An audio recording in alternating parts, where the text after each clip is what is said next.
Bom dia, pessoal! Aqui quem fala é a Amanda, em mais um dia de atividades do Festival BCR. E eu estou aqui para falar com vocês sobre comunicação de causas na prática, com meus colegas que vão se apresentar rapidamente. Eu sou a Laura, eu sou coordenadora de comunicação do Instituto Alana e atualmente faço parte do conselho gestor da Rede Narrativas. Bom dia, todo mundo. Bom dia, Amanda. Bom dia, Gustavo. Bom dia. Bom dia, Laura. Bom dia, Amanda. Obrigado pelo convite aí para a gente bater um papo sobre comunicação de causas na prática, né? Eu sou um desses impactados aí na prática. Em 2011, eu recebi um diagnóstico de esclerose múltipla, montei uma associação para poder falar sobre isso. Ao longo do caminho, fui abraçando causas e hoje a gente vem discutir um pouquinho como mobilizar pessoas aí, né, em tempos de incerteza. Obrigado pelo convite. Gente, maravilha.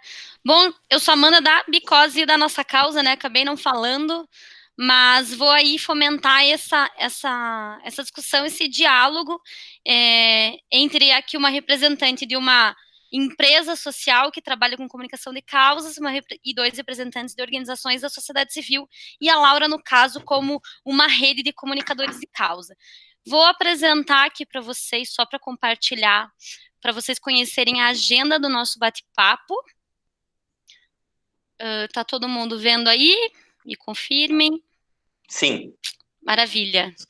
Bom, então nosso tema é comunicação de causas na prática, como mobilizar pessoas na década da incerteza. E o interessante é que a gente propôs esse assunto muito antes do coronavírus, né? Quando a gente estava fazendo a inscrição para o festival e a gente está no maior momento de incerteza da década, provavelmente, e esse tema que a gente vai falar hoje, ele se tornou ainda mais relevante, e a gente vai trazer a discussão voltado para esse momento de coronavírus, de pandemia, pré e pós. Então, a nossa agenda dessa conversa é entender um pouquinho do cenário das organizações da sociedade civil, da comunicação de causas pré-corona, então falar um pouco de planejamento de comunicação, depois do impacto da Covid nas OSCs, o que está funcionando de campanha e por que está funcionando.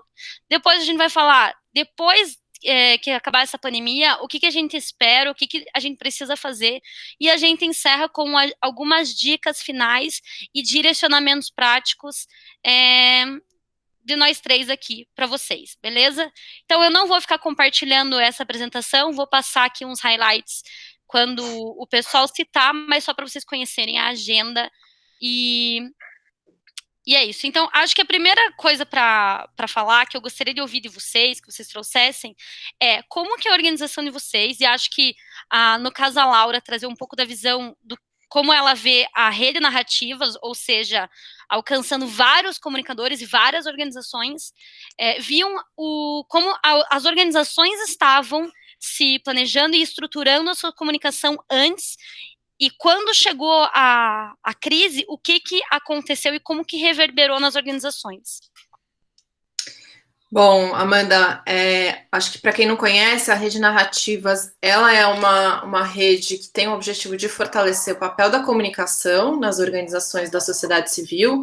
Então, um grupo de pessoas se juntou um pouco nessa vontade de qual é o fórum que a gente pode discutir comunicação de causas e levar nossos desafios do dia a dia. Então, a gente lançou a Rede Narrativas, que atualmente conta com mais de 600 pessoas, diria, do Brasil todo, assim.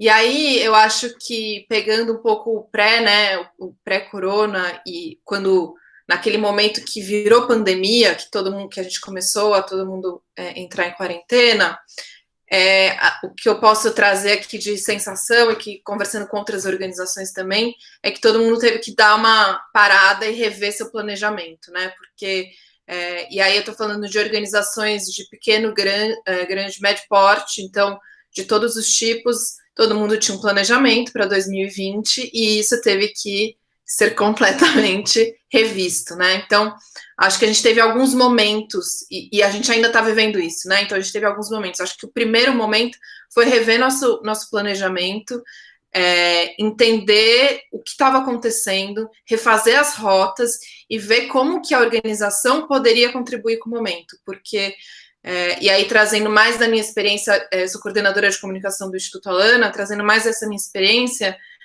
a gente teve que colocar freios em alguns projetos que começaram a não dialogar mais com aquele contexto que a gente estava vivendo, né? Então, não fazia sentido a gente fazer um investimento numa ação, numa mobilização que estivesse descolada da realidade, porque acho que a situação que a gente está vivendo, ela trouxe completamente um outro cenário. Então, eu acho que o primeiro momento foi esse, de rever a rota, de rever a estratégia, e como organizações da sociedade civil entender qual é o nosso papel e contribuição para esse momento, porque também parar de fazer não faz o menor sentido, né, pensando no objetivo das organizações. Então, como que toda essa nossa bagagem de conteúdo, né, porque a gente tem que lembrar que as organizações, elas não nascem de um dia para a noite, né, tem muita gente, especialistas envolvidas nas causas, nos temas. Então, como que, a partir do nosso conhecimento, e aí tanto falando aqui de comunicação, mas também de advocacy, entre outros, a gente pode contribuir para esse momento, para que a gente ajude a sociedade a passar por isso com o menor prejuízo possível, ou, enfim, mitigando aí as consequências dessa pandemia. Então, acho que uma maneira geral, assim, de como que foi um impacto inicial, eu diria que foi assim. E aí, eu não sei se eu já trago agora, mas uma das iniciativas bacanas que aconteceram foi um site que organiza e reúne iniciativas de comunicação contra o corona, que é uma realização do Aprendiz, enfim, com várias outras organizações, acho que a Amanda está trazendo aí na tela, e que eu acho que é um bom lugar, assim, para as organizações buscarem também inspiração, porque uma coisa que, independente do coronavírus ou não, que eu defendo bastante, que eu acho que faz sentido para o terceiro setor, é unir forças, né, a gente trabalhar em rede. Então, não faz sentido eu fazer aqui sozinha e o vizinho está fazendo a mesma coisa. Eu acho que se a gente sabe que tem uma pessoa pensando parecido e com uma campanha parecida, como que a gente faz isso para somar? Então, esse site, ele contribui muito para isso, porque ele traz um panorama de diferentes temas de campanhas de comunicação que tratam sobre o corona.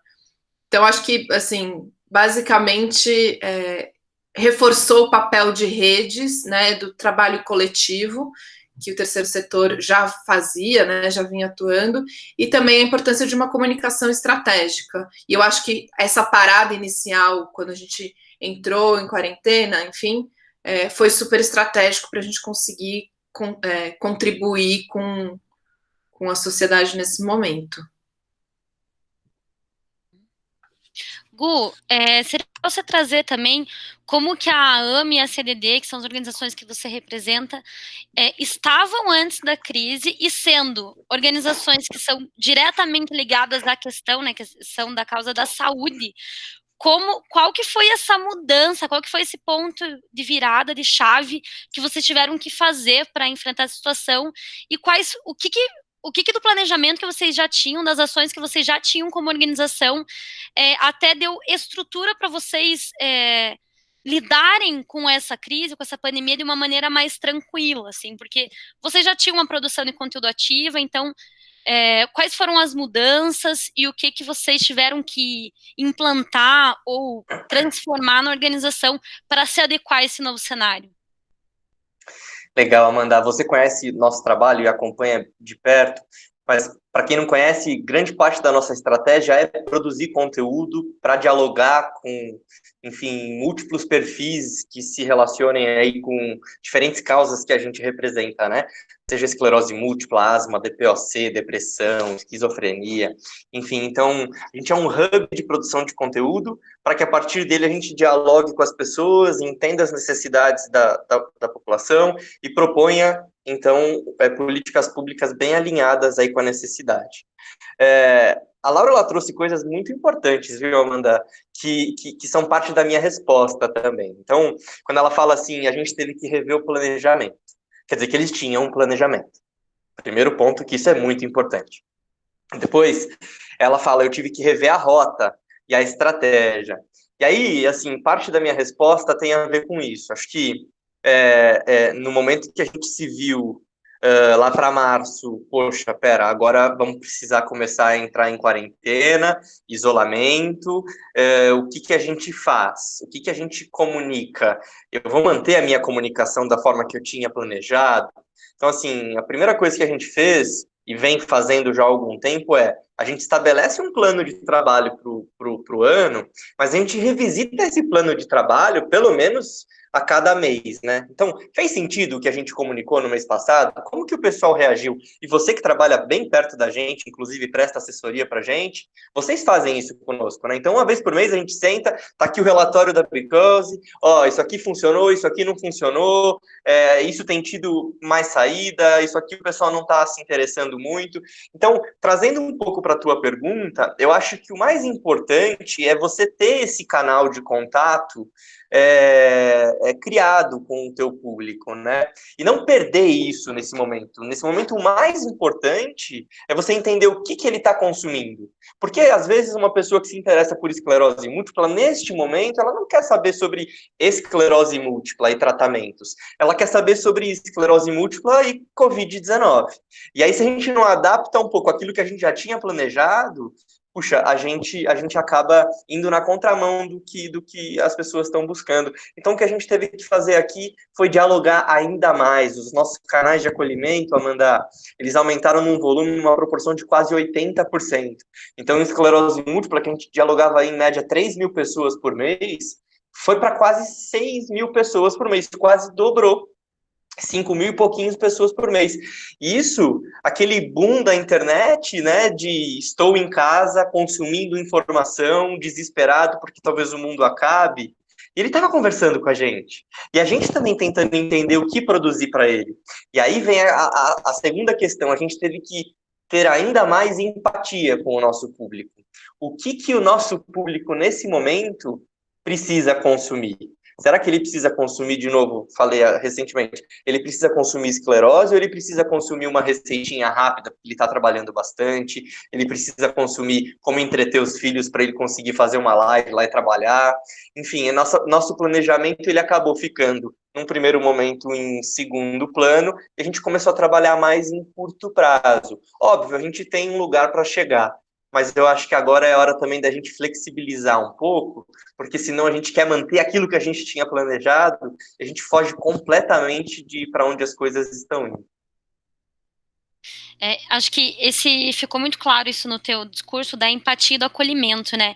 Então, o que eu vejo, né, o que a gente tem trabalhado com os nossos clientes também, inclusive com o AMCDD, que a gente precisa, como organizações da sociedade civil que trabalha com causas, estar alinhado com esses temas populares, né? Então, a gente não pode abrir mão de se posicionar a respeito dessas questões, mas de que maneira que a gente se posiciona trazendo de maneira muito empática e trazendo acolhimento para o público que a gente trabalha, porque agora até abrindo uma questão da CDD, que a CDD trabalha com várias, não é doenças, como é que fala? Condições crônicas. Condições crônicas, isso. A questão da saúde mental foi uma coisa que aumentou bastante a demanda por essa informação, por esse conteúdo nessa época de pandemia. E vocês já tinham conteúdo produzido sobre isso, porque era uma coisa que vocês já estavam se preocupando com, né, que afeta todas as outras condições. Então, esse planejamento de conteúdo, essa produção, ela já acontecia, e a pandemia veio só alcançando ou buscando esse tema que vocês já estavam disponibilizando, né? E eu acho que uma coisa legal também de trazer, que como eu faço parte também da rede Narrativas, né, a gente vê que a galera tá procurando muito, e eu vejo que isso aumentou bastante no nosso grupo lá, agências que estão fazendo comunicação nas redes sociais, ou ferramentas para fazer live, para fazer gravação de vídeo, como se posicionar, como captar recurso online, que são coisas que muitas organizações ainda não faziam, né? E agora, elas estão tendo que correr atrás e contra o tempo, assim, tipo, estão tentando fazer o quanto antes e acabam indo na correria, assim. Como é que vocês veem isso, assim, tipo, esse é o momento de fazer as coisas correndo, porque a gente está falando sobre mobilizar pessoas na década da incerteza. Como é que vocês veem? As pessoas estão esperando as organizações chamarem elas, se mobilizarem, ou é tempo das organizações pararem, repensarem tudo agora, para daqui a pouco, né, fazer as suas ações mais estruturadas? Como é que vocês olham isso e como que a organização de vocês está se posicionando em relação a isso? Eu gostei muito disso que vocês falaram agora no final de empatia, e até tem um exemplo e já emendo na resposta. A gente vinha no Instituto Alana discutindo muito sobre a relação da criança com a tecnologia, que sempre foi um tema que a gente abordou lá dentro, mas enfim, tentando trazer múltiplas perspectivas dos desafios e oportunidades. E a gente tinha planejado para o segundo semestre um festival presencial, um seminário para discutir esse tema. E aí, quando você entra numa pandemia em que tudo está voltado a telas e tecnologia, esse assunto explodiu.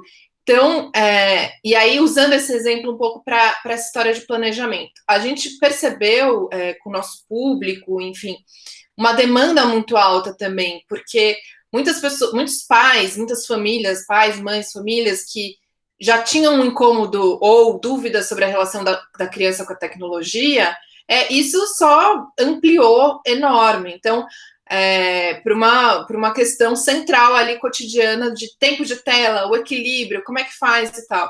Então, todo aquele conteúdo que a gente estava amadurecendo internamente, a gente juntou e criou uma campanha de comunicação, trazendo os especialistas do Instituto Alana para falar sobre esse tema, num lugar de acolher essas famílias que a gente sentiu ali na conversa com o público que era uma demanda. Então, eu acho que a gente tem que escutar para também não sair produzindo loucamente, assim, coisas que não dialogam, isso muito que o Gustavo trouxe, mas, ao mesmo tempo, de acordo com o nosso saber. Também a gente não vai começar a falar de um novo tema que a gente não tem conhecimento, que talvez outra organização é muito mais apropriada.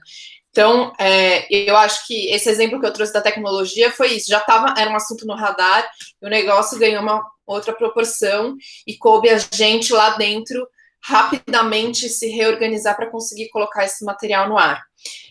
Agora, sobre a comunicação, isso que você trouxe do grupo do Narrativas, é muito interessante como a comunicação ganhou uma centralidade hoje em dia, né, nesses tempos de distanciamento social, porque a gente vê que tudo acabou acontecendo na internet, no digital. Se antes já era forte, hoje em dia agora é só, né, os eventos passaram para ser no digital, as divulgações, enfim. Então, eu acho que é um momento da gente... Eu espero que as organizações que estão percebendo isso, investindo mais agora, continuem investindo em comunicação daqui para frente, assim, e eu acho também que é o momento da gente entender a comunicação como uma ferramenta estratégica. Ela não está ali no fim só para postar na rede, soltar um release, fazer um contato com o jornalista, né? Acho que a comunicação ela tem que estar... A gente defende muito isso no Narrativas, né? Ela tem que estar presente em todas as etapas de uma ação, de uma organização, de causas, enfim. Então, eu acho que esse momento de pandemia trouxe isso à tona, da relevância da comunicação. Ela sempre foi, mas eu acho que agora está todo mundo que não faz comunicação vivendo isso no dia a dia. Então, a minha esperança é que depois que a gente passe por isso, a comunicação continue também aí com essa relevância dentro das organizações. Posso completar, Amandinha? A Laura me traz vários insights importantes aqui. Tem um conceito que eu gosto muito, que é o conceito de economia criativa, né? Que é como você gere os recursos que você tem de uma forma sustentável e perene. Então, não é ser econômico aqui, é gerir bem os teus recursos, né? Nesse momento, a gente tem recursos abundantes, né, para produzir conteúdo. A gente tem as redes sociais, enfim. Isso não é o que falta. O que falta, talvez, e ainda voltando para aquele primeiro ponto, seja aquele momento de parar, respirar, e apesar do caos, planejar.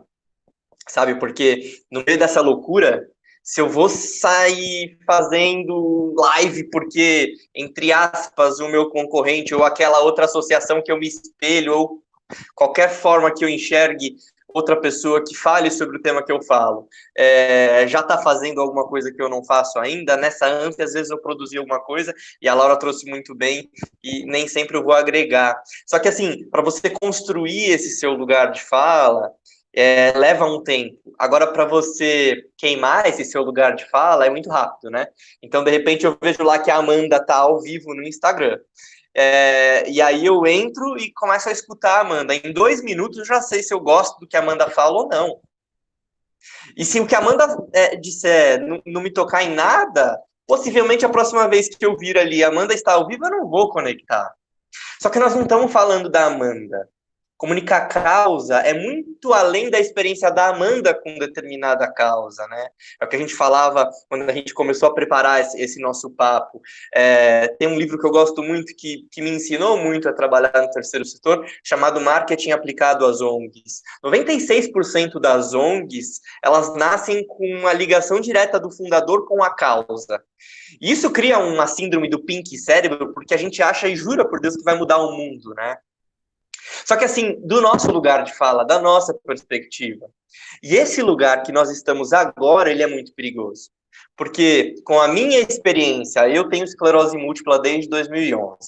Se eu achar que esclerose múltipla é só o que eu, um homem branco, cheio de privilégios, só o que eu vivo é a esclerose múltipla que todos viverão, o que eu produzir de conteúdo não vai tocar toda a população.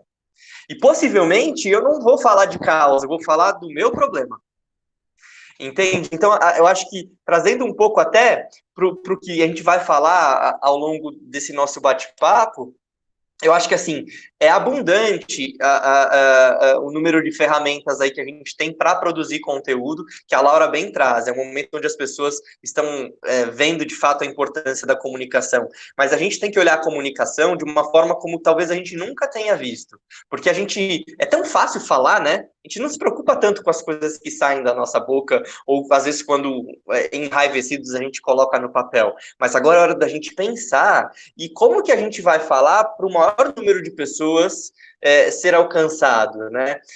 Porque a gente não está falando do nosso lugar, a gente está representando uma causa, uma instituição, é muito maior do que o Gustavo, homem branco, heterossexual, pai do Bento, que mora num bairro seguro. Tem lá o preto que mora na favela e que tem medo da bala perdida. Como que eu falo com ele sobre esclerose múltipla? Entende? E, assim, empatia é um caminho. Mas, assim, eu preciso dialogar com ele, porque por mais empatia, eu nunca vou entender o que ele está passando. Então, assim, a comunicação, as ferramentas, elas são uma forma que vão facilitar aí o nosso trabalho, mas a gente precisa sair dessa nossa zona de conforto. Eu acho que essa é a grande chave para a gente poder fazer algo que vai mudar aí a nossa perspectiva futura.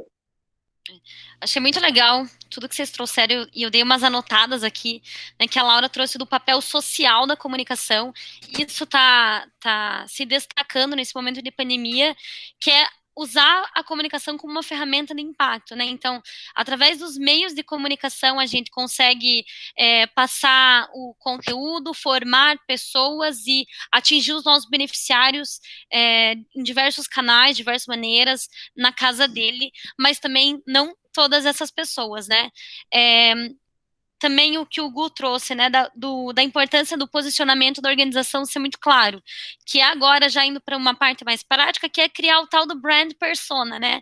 Depois a gente pode passar para vocês aí no bate-papo um link de alguns materiais sobre brand persona, mas é criar essa identidade da organização que não é a identidade do fundador necessariamente, né? Ela pode ter pontos em comum, mas não é, porque a identidade da organização, ela precisa se comunicar com todos esses perfis, mas tendo as suas especificidades nessa comunicação com esses diferentes perfis. Vem aí a importância da criação da autoridade, então organizações que estavam pré-corona, criando a sua autoridade, com certeza estão colhendo mais frutos nesse momento, porque não estão tendo que começar do zero, ou então sair correndo e tentar passar na frente dos outros, digamos assim, nesse caos. E a ideia é que se você está numa organização que não estava preparado para esse mundo digital, parar um pouquinho agora, pensar, refletir, para daí começar as suas ações. E uma coisa bem interessante que veio da fala do Gustavo também, que eu queria citar, que me veio agora, que é a questão da diversidade na construção das narrativas, né? A diversidade da construção das narrativas não é feita por pessoas iguais. Ela precisa de pessoas diversas. Então, a importância da diversidade nas equipes de comunicação também. Isso é uma coisa muito prática de se fazer, né? Se a tua organização não tem diversidade dentro da equipe, principalmente da equipe de comunicação, ela não vai conseguir sair do mesmo lugar de fala na sua comunicação. Então, eu acho que é bem bacana trazer isso. E daí, enfim, essas eram as coisas que eu tinha anotado aqui dessas últimas falas de vocês, mas... tinha mais um ponto também que a Laura tinha falado antes, da importância da comunicação em rede e de projetos em rede, né? Que às vezes você, organização, você tem uma causa, mas tem diversas outras organizações que defendem outras causas e você pode se unir para conseguir gerar mais alcance e utilizar recursos, um pouquinho de recurso de cada uma das organizações, vai gerar um resultado muito maior e conseguir alcançar diferentes públicos. E daí, Gu, eu queria que você falasse um pouquinho daquele projeto Saúde Sustentável, que é um projeto que é criado em rede com diversas organizações. Como é que vocês fizeram isso acontecer e qual que é a busca de vocês em relação a impactar diferentes perfis de pessoas?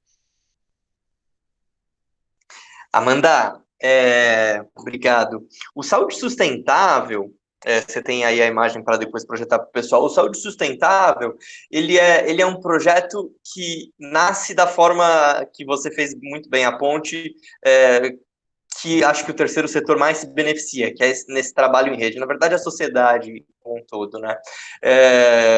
Ele vem de um momento onde, em meio à pandemia, algumas associações de saúde se viram naquela questão de, puxa, e agora? O que vai ser do meu projeto, né? O que eu vou seguir fazendo? Como que eu vou seguir acolhendo o meu paciente?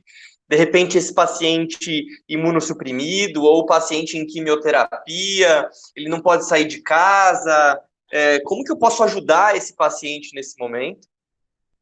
Ao mesmo tempo, também uma questão que é importante a gente falar, e o festival aborda muito bem isso, como que eu vou seguir gerindo a minha instituição nesse momento, crise? Eu não sei se o projeto vai para frente, se vai ser patrocinado, se não vai.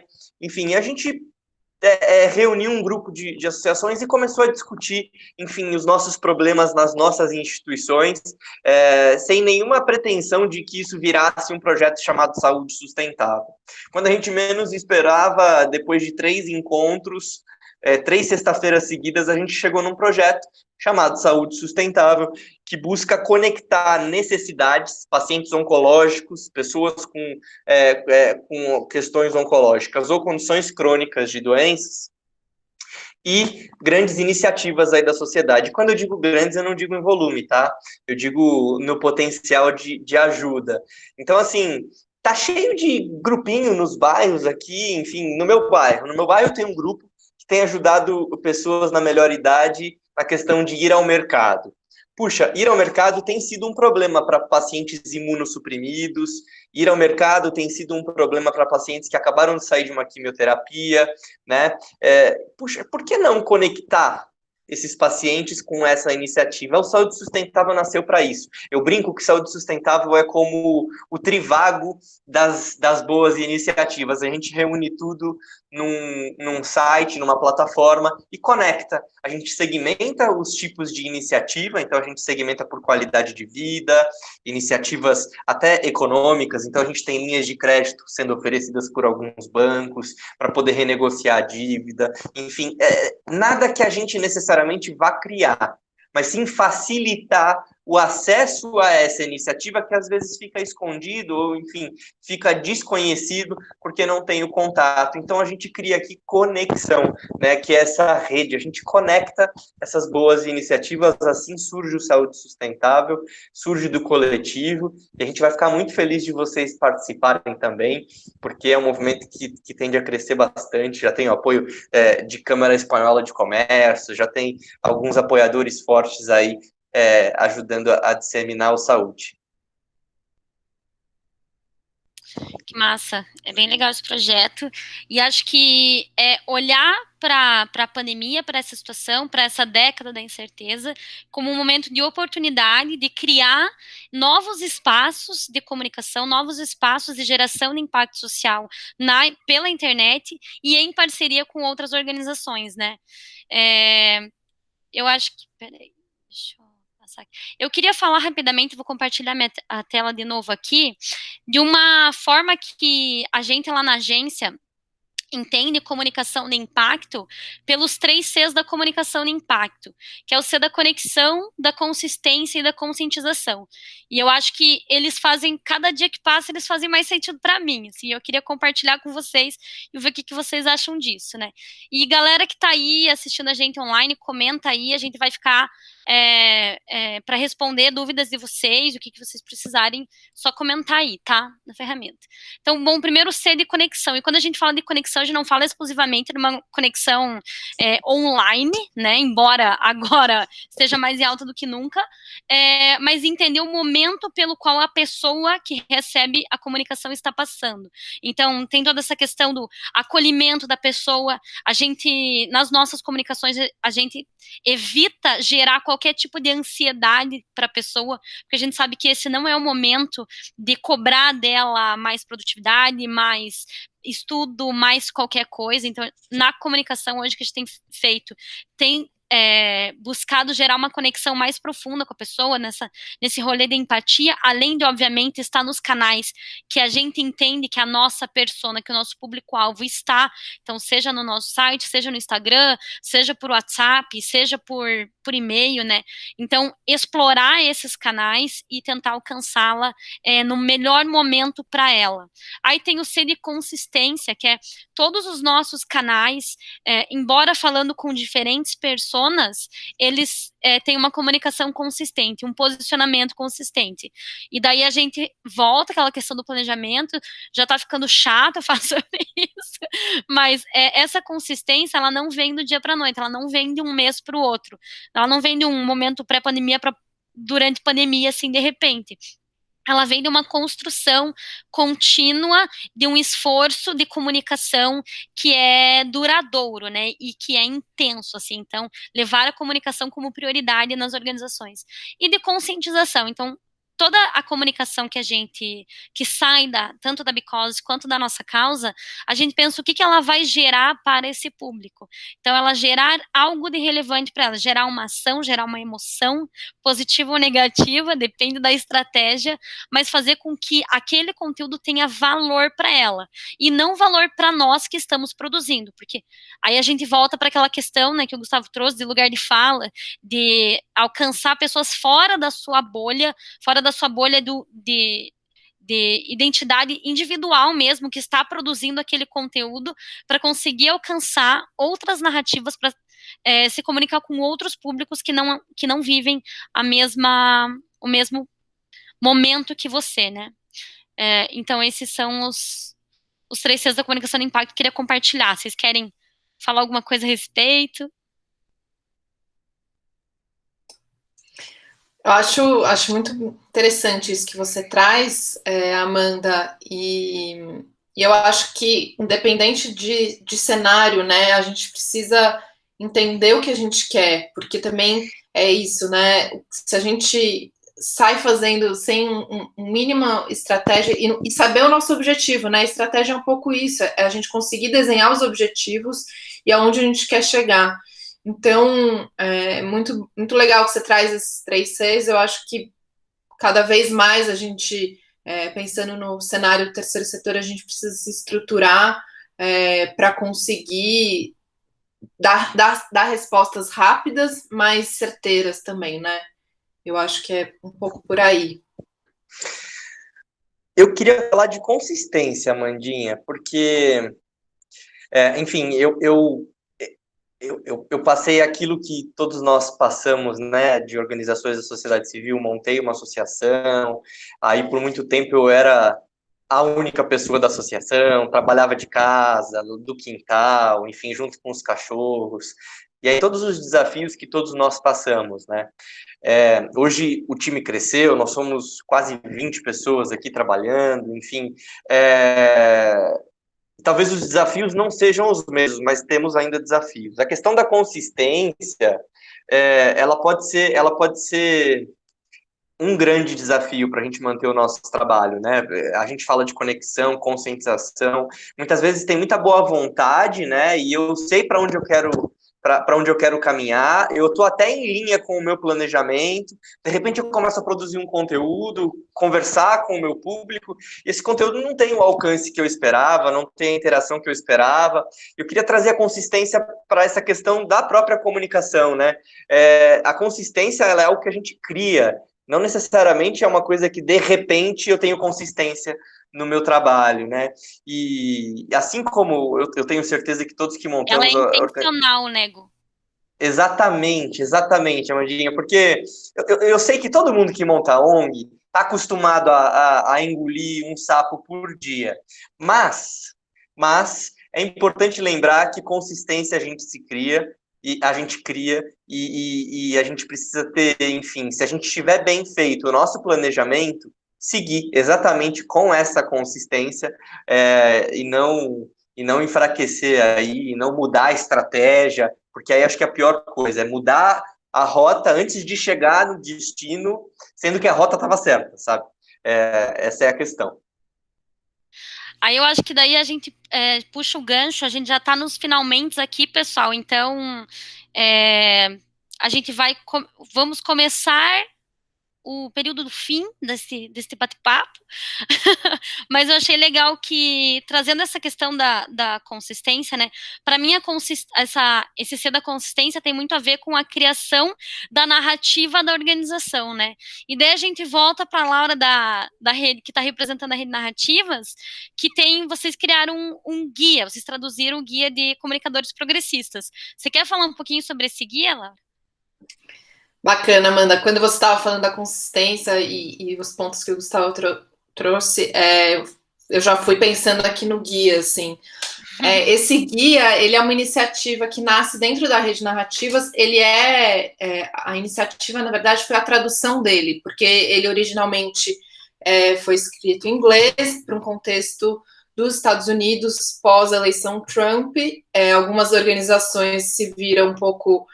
e agora, como que a gente comunica para além do nosso público que está com a gente? Então, é uma super pesquisa. Quem puxou esse projeto é uma linguista que fez inúmeras conversas com organizações do terceiro setor dos Estados Unidos, e a gente aqui no Brasil, sabendo desse material, falou, acho que pode ser uma ótima oportunidade para a gente traduzir e discutir os nossos próprios problemas, né? Então, eu já adianto que não tem uma solução, ele foi montado muito num esquema de passo a passo, mas a gente traz esse alerta na introdução, né, de que não é uma fórmula, ele é um material para começar uma discussão, para você se questionar. Então, um grupo de mulheres da Rede Narrativa se juntou e foi construindo essa tradução. Foi um trabalho super bacana em rede, aquelas coisas... longas horas de discussão sobre uma palavra, um termo, foi um aprendizado incrível, assim. E aí fica aqui a minha sugestão para todo mundo acessar, porque eu acho que ele traz alguns pontos muito importantes quando a gente está construindo mensagem, né? Então, eles defendem, por exemplo, muito de trazer as pessoas à tona, então nomear quem são essas pessoas, tanto os vilões quanto os heróis, mas assim, não deixar num segundo plano. A outra coisa é manter o foco no resultado, no que você quer atingir. E aí, uma das coisas que eles trazem na publicação é como o terceiro setor, às vezes, é muito modesto, assim, na vitória, porque eu acho que como o nosso objetivo é mudar o mundo, né, então quando a gente tem uma vitória, a gente sabe que é uma super vitória, mas às vezes a gente não comemora do tamanho que deveria ser, porque a gente não resolveu o problema que a gente está disposto a resolver. Então, nossos objetivos não são nada modestos, né? Nada modestos. Então, ela fala, vamos comemorar mais, eu acho que a gente tem que se expor mais, né? Mostrar o trabalho que a gente está fazendo para a sociedade como um todo. E a outra coisa também que está, inclusive, nessa imagem que a Amanda trouxe, que é um pouco a importância de você se posicionar, porque também o não se posicionar é uma posição, né? Então, isso foi super importante, assim, eles marcam muito isso no guia, mas, enfim, eu acho que a gente está vivendo períodos aí também que mostram que não dá para a gente não falar nada, né, sobre inúmeras situações, e aí trazendo no contexto brasileiro. Mas, enfim, eu acho que fica aqui uma dica para quem quiser repensar a sua forma de comunicar, suas narrativas. Acho que tem coisas do guia que valem, que precisam ser criticadas, porque é um contexto norte-americano que é diferente do contexto brasileiro, a gente sabe disso, mas, enfim, é aquilo que eu falei, eu acho que é um bom pontapé, assim, para a gente se rever um pouco também, e fica, então, a dica aqui.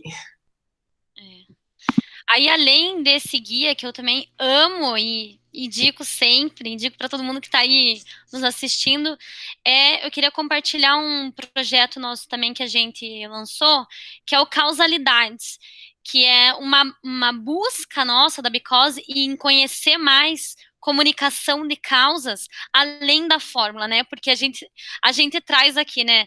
Comunicação de causas na prática, como mobilizar pessoas na época da incerteza, e a galera, muita gente vem com uma expectativa de sair com 5 ações que vão fazer e vão conseguir mobilizar pessoas, agora no meio da pandemia, mas a verdade é que a comunicação não tem fórmula, mas o que a gente sabe é que a comunicação de causas, ela é mais sensível, ela lida com causas que são mais sensíveis e com públicos mais diversos, e a ideia do Causalidades é a gente ouvir pessoas, comunicadores de causa, que estão na ponta, trabalhando com diferentes causas, e qual que é a visão delas sobre comunicação de causas nesse período que ela vem trabalhando, né?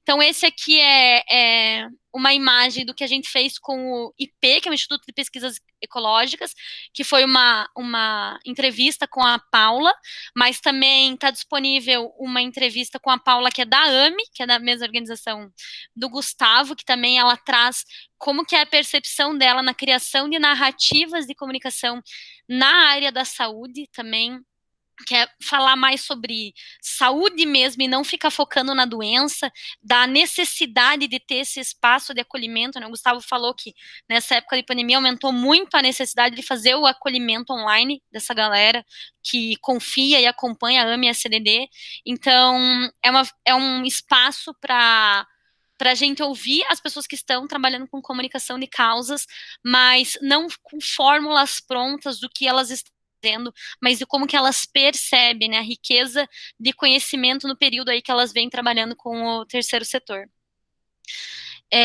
E além desse projeto também que eu queria compartilhar, a gente falou bastante sobre trabalho em rede, sobre fortalecer organizações, se juntar para impactar diferentes públicos, e esse aqui é um projeto que a nossa causa participou, que é o estudo Impacto da Covid-19 nas OSCs brasileiras, que está disponível ali no site da nossa causa. A gente buscou entender qual que era a resposta imediata das organizações frente à pandemia e como que elas estão encarando para se tornar resilientes, e foram mais de 2.000 participantes no estudo, mas o mais legal é a quantidade de organizações que participaram. Foram 16 organizações parceiras que se uniram para desenvolver esse estudo, para analisar esse estudo, e alguns dados que a gente obteve foi, por exemplo, que mais de 60% das organizações que participaram dessa pesquisa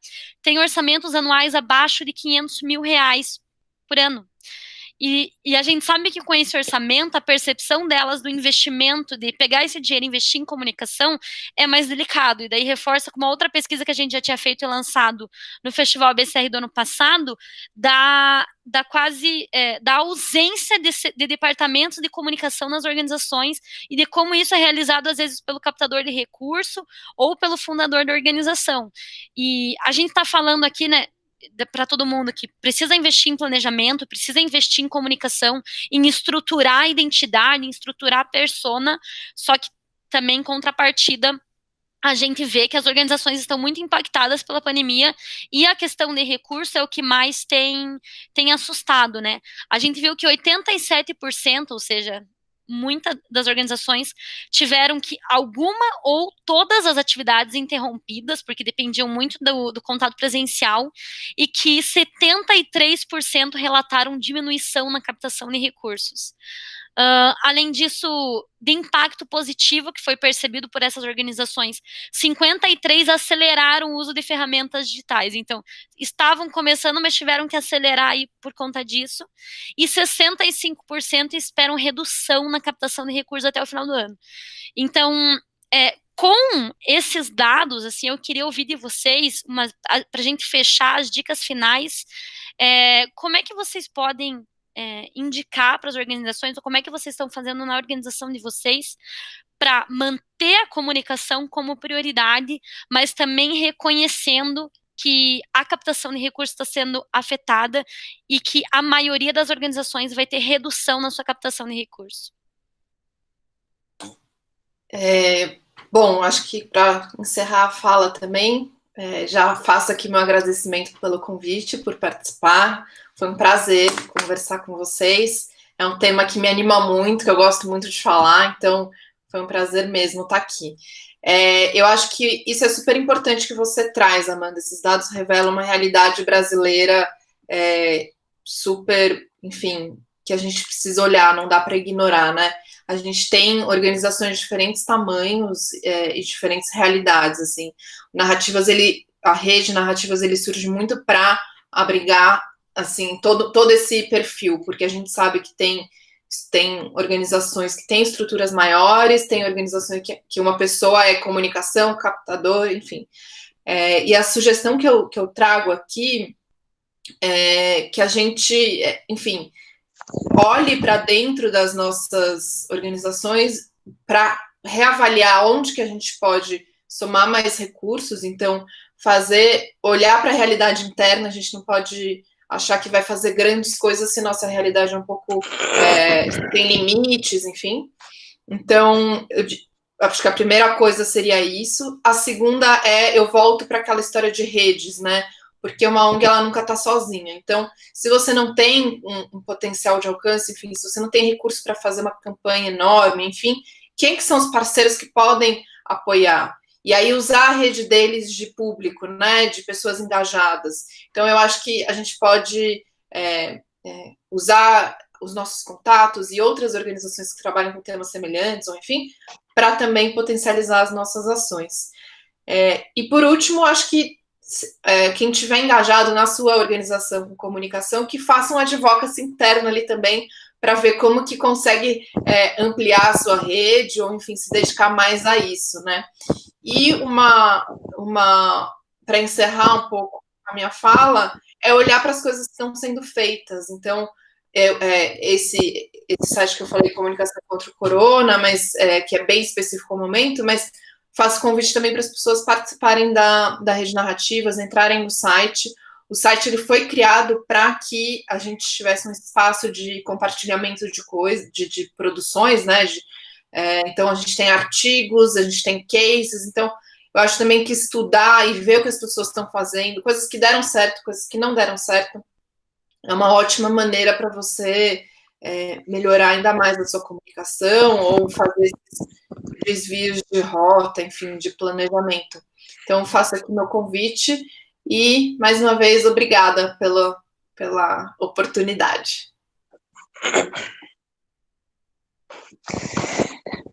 Obrigado, Laura, por poder aprender, discutir, enfim, eu já conhecia um pouco da rede e acabei virando ainda mais fã. Amanda, a sua pergunta, ela é daquelas perguntas capciosas, né? A gente podia começar um novo debate aqui, porque eu vejo várias vertentes aqui de resposta. Vou tentar abordar sem ser muito extenso. Então, a primeira delas, eu retomo aquele conceito que eu falei de economia criativa. Então, o conceito de economia criativa é a gente gerir os recursos que a gente tem de uma forma sustentável, né? É mais ou menos aquela coisa, eu estou com pouca gasolina no tanque de combustível e eu tenho que chegar até o destino final, né? Eu não vou sair acelerando ao máximo, eu vou tentar manter uma velocidade de cruzeiro. Eu tenho pouca bateria no meu celular para ser mais sustentável de fato, então eu não vou sair usando todos os aplicativos do mundo. Eu acho que nesse momento a gente tem que tentar olhar para dentro da nossa instituição o que eu tenho condições de fazer e fazer bem. Que se eu quiser fazer tudo, eu vou sobrecarregar o meu time, eu não vou fazer bem, eu vou perder lugar de fala ao invés de ganhar lugar de fala, enfim, eu vou me enroscar, tá? Eu acho que grande parte disso se chama ansiedade. Então, eu diria, nesse momento, a gente controlar a nossa ansiedade. A, C e DC nunca foram tão em moda, né? Então, agora é antes Covid, depois de Covid, vai passar, e assim, o que a gente precisa é controlar a nossa ansiedade. Mas eu não posso deixar de fazer uma militância que eu já venho fazendo há bastante tempo, e aqui fica todos os meus cumprimentos para o pessoal do festival, e um especial para o nosso querido JP. Eu acho que a gente tem que olhar em que contexto nós estamos inseridos, porque eu milito por doenças crônicas. Mas eu sou uma organização sem fins lucrativos, né? Eu sou uma organização da sociedade civil. Laura também é. Talvez ela não trabalhe com saúde diretamente, mas nós estamos no mesmo setor, no mesmo lado, no mesmo time. Vivemos um momento, Amanda, onde não dá mais para a gente não ter partido. A gente tem que posicionar as nossas crenças, né? E a gente também tem que dar voz às nossas demandas. Então, enfim, que a gente olhe para as demandas individuais das nossas instituições, mas principalmente que se a gente enxergar que a gente faz parte de um grupo ainda maior, que a gente também dê voz a essas necessidades do grupo maior. Eu acho que essa é a grande sacada para a gente poder passar por 2021, 2022, de uma forma perene, que o nosso terceiro setor seja perene. A gente precisa começar a olhar para aquelas questões comuns, a quem milita por saúde, a quem milita por narrativas, a quem milita por contação de histórias, a quem milita por educação e por aí vai. Então essa é uma grande mensagem. E principalmente, a gente ainda está naquele olho do furacão, né? Então, como eu sou administrador de formação, eu acho que a gente tem que olhar que se você não foi tão afetado pela Covid, pode ser que ano que vem você seja. Então, eu trabalharia com o olhar de que no ano que vem as coisas podem piorar. Não é um olhar negativo, é um olhar realista. É importante a gente, à frente das instituições, trabalhar com um cenário de que pode piorar no sentido de captação de recurso, no sentido de apoio da sociedade civil, no sentido de apoio dos nossos investidores sociais. Se eu já trabalho com essa possibilidade e me planejo, passar por isso é mais fácil. Quero super agradecer o seu convite. Laura, também, um prazer te conhecer. Uma boa hora para você. Amandinha, muito obrigado. E é isso. Valeu. Obrigada, Laura, Gu. Vou compartilhar aqui os nossos contatos, só então para quem quiser falar com a gente. Também vamos estar disponível aí no bate-papo. Passamos um pouquinho do tempo, mas acreditamos que vocês estão aí firmes e fortes assistindo a gente até agora. Um prazer estar aqui mais uma vez, Festival BCR. Aprendi muito nesse bate-papo também. Um bom dia a todos. É isso. Até, pessoal. Tchau, tchau, pessoal. Bom dia.